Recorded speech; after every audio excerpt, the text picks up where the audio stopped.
Zoey, I don't know how to say this. You should... Have you guessed why I'm calling? Jose's muffled voice was hesitant.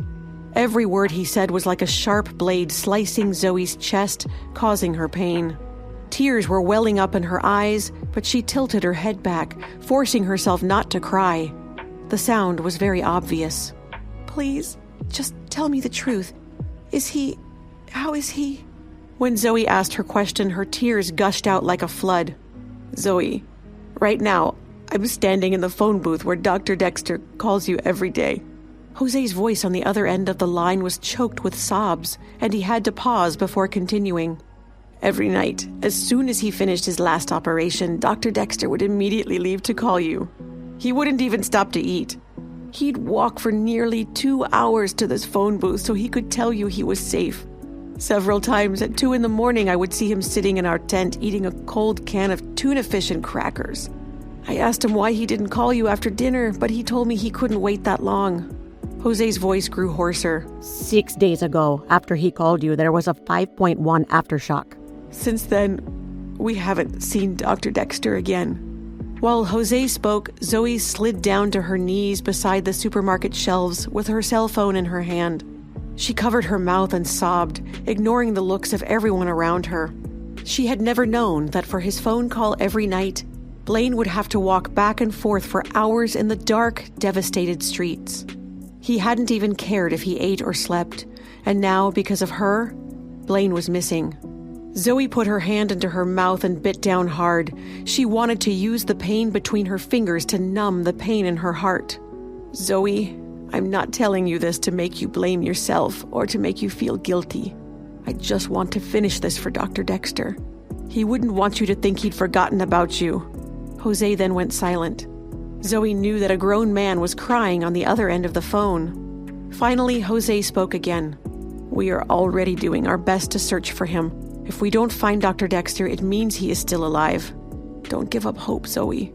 Zoey didn't remember hanging up the phone or how she got out of the supermarket, but Jose's words still echoed in her ears. She walked for hours as if doing so would somehow bring her closer to Blaine, as he'd spent hours walking for her. By the time Zoey returned home, her legs burned and her back ached, but she barely noticed because of the roaring pain in her heart. Zoey! When Gloria saw Zoey walk in, she paled. She had never seen her strong daughter look so broken. Zoey, what's wrong? What's wrong with you? Has something happened? As soon as Zoey heard her mother's voice, her tears gushed out like a flood. Honey, what's wrong with you? You're scaring Mom. Zoey looked at her mother in a daze, unable to hold it in any longer. She threw herself into her mother's embrace and broke into fresh tears. Mom, I feel so bad. Zoey sobbed, clutching her heart, which was in extreme pain. She wished that she could cut it out with a knife. That way she might feel better. She was the one who endangered Blaine. If it weren't for her, Blaine wouldn't have gone to that place to call her and been caught in an aftershock. Zoey couldn't tell her mother about her relationship with Blaine, so she just cried silently in her mother's arms. Gloria guessed that Max's situation had taken its toll and just held her daughter, comforting her. In just 2 days, Zoey lost a whole lot of weight. There were dark circles under her eyes, and she hadn't slept for days. It was not because she didn't want to sleep, but because she truly couldn't.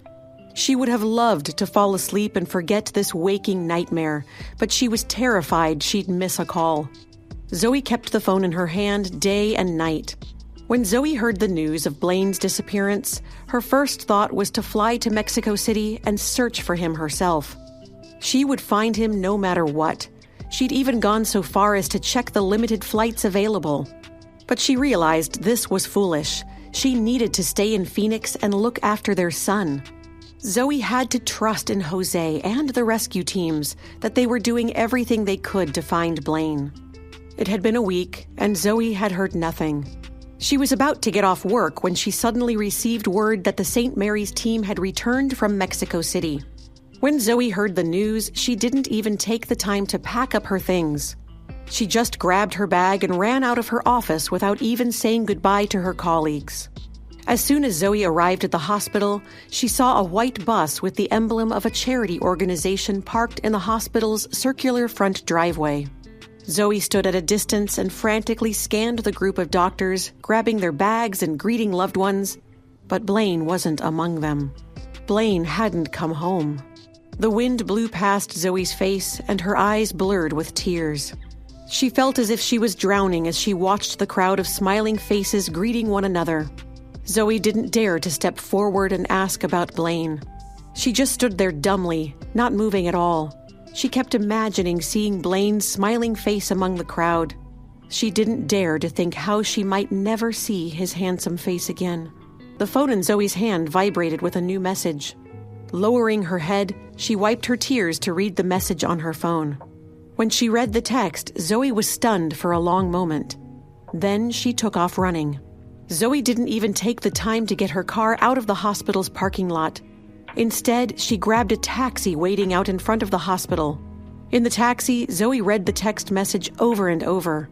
She didn't stop until her eyes were blurry with tears and she could no longer read the words. The text message was simple. Zoey, my house, 30 minutes.